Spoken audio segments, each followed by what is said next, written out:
வாங்க நம்ம இன்னைக்கு முருங்கைக்கீரையில் நல்லா சூப்பராக சுவையான முருங்கைக்கீரை கடையில் செய்யலாம். பொரியல் செய்வாங்க, அடையெல்லாம் போட்டு செய்வாங்க. இந்த முருங்கைக்கீரையை போட்டு நம்ம இன்னைக்கு கீரை கடையில் தான் செய்ய போகிறோம். வாங்க அது எப்படி செய்யறதுன்னு பார்க்கலாம். நம்ம இந்த பாத்திரத்தில் தான் வேக வைக்க போகிறோம். வெங்காயம், தக்காளி, பச்சை மிளகா, பூண்டு இதெல்லாமே ஒட்டுக்கா போட்டு வேக வச்சிடலாங்க. நல்லா வேகணும். இது வெந்ததுக்கு அப்புறம் தான் கீரை போடணும். கடைசியாக ஒரு துண்டு புளி போட்டுக்கலாம், ஏன்னா அப்போ தான் நல்லாயிருக்கும். நல்லா வேகட்டும். வெந்ததுக்கு அப்புறம் பார்க்கலாம். ஒரு 10 நிமிஷம் நல்லா வேகட்டுங்க. நல்லா அலாசி வச்சுருக்குறேங்க. இந்த கீரை இதிலே போட்டுக்கலாம். போட்டு நல்லா மூடி விடக்கூடாது, அப்படியே வேக விடலாம். கிளறி அப்படி திருப்பி போட்டோம்னா நல்லா சீக்கிரமாக வெந்துடும். நல்லா தக்காளி, வெங்காயம், பூண்டு இதெல்லாம் போட்டு பச்சை மிளகா எல்லாம் வெந்துடுச்சு. வெந்ததுக்கப்புறம் தான் நம்ம கீரையை போடுறோம். நல்லா கீரை ஒரு 10 நிமிஷம் மட்டும் நல்லா வேகணுங்க.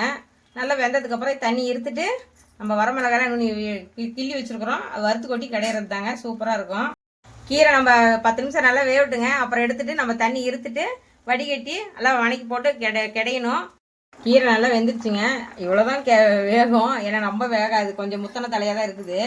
அதனால நம்ம இறக்கி வச்சுட்டு அது எல்லாம் வரமிளகாயெல்லாம் போட்டு தாளித்து கொட்டி கிடையணும். ஆஃப் பண்ணிட்டேன். தாளிக்கிறதுக்கு தேவையான அளவு எண்ணெய் ஊற்றிக்கலாங்க. கடுகு கொஞ்சம் போட்டுக்கலாம், கடுகு உளுத்தம் பருப்பு, பூண்டு, ஜீரகம், வரமிளகாய் எல்லாம் ஒட்டுக்கா போட்டு அப்படியே ஒரு வணக்கிறது தாங்க. தண்ணி வடிச்சிட்டுங்க. நம்ம அந்த கீரையை மட்டும் எடுத்து நம்ம அதை வணக்கினதில் அதில் போட்டுக்கலாம். தேவையான அளவு கொஞ்சமாக உப்பு போட்டுக்கலாம், புளி கொஞ்சோண்டு போட்டுக்கலாம். நல்லா கிடைஞ்சோம்னா தான் கிடைய முடியும். மேலெல்லாம் அங்கே வச்சுலாம் கிடைய முடியாது. நல்லா இது அழுத்தி பிடிச்சிக்கணும், காலில் பிடிச்சிக்கிட்டு நல்லா கிடைக்கணும். கிடைஞ்சிட்டேன். கொஞ்சம் திப்பியாக தான் இருக்கும், ஏன்னா கொஞ்சம் முத்தனை கீரையெல்லாம் ரொம்ப இளங்கீரையாக இருந்தால் நல்லாயிருக்கும்.